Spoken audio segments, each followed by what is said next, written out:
Mga nagyungyong nga linya sa nagrayang telecommunication company ug internet provider sa dakbayan sa Talisay gisugda na sa pagpanglimpyo o pagpanghipos. Ang detalye sa live report ni Femery Dumabok. Fem.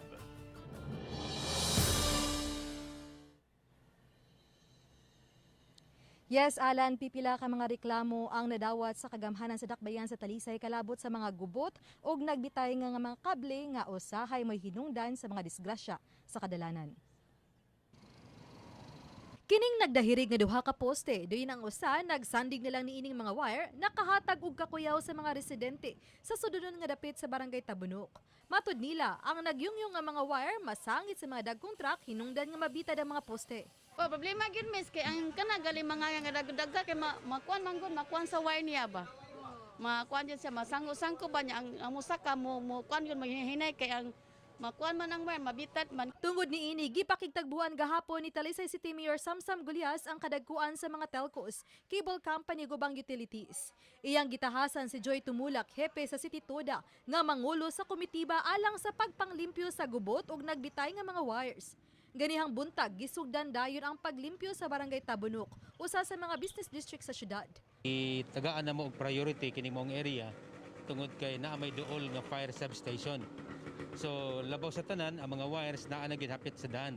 Giangkon sa representante sa usa ka telecommunication company nga kapinagyo sa 30 ka tuig ang ubang mga wire nga pasagda na sa ilang mga contractor sa installation. Ang atong kuan contractor kay install ra man na sila install.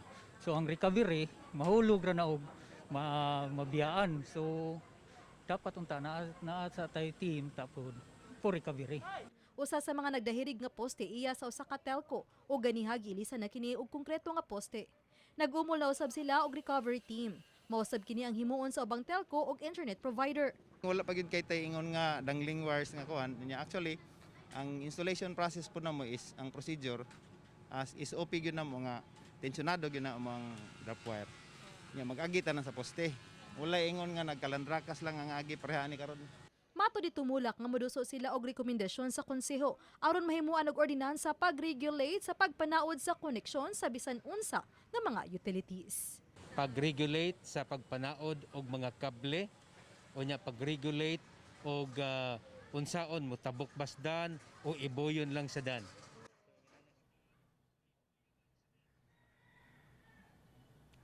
Alang tiwason una nila sa paglimpyo ang tibuok Barangay Tabunok, isunod ang Barangay Lawaan 1, San Isidro ug ang Barangay Dumlog. Hangtod nga malukop nila ang tibuok syudad sa pagpanglimpyo gikan sa mga hugaw kay tan-awon ug nagyungyong nga mga wires. Alan?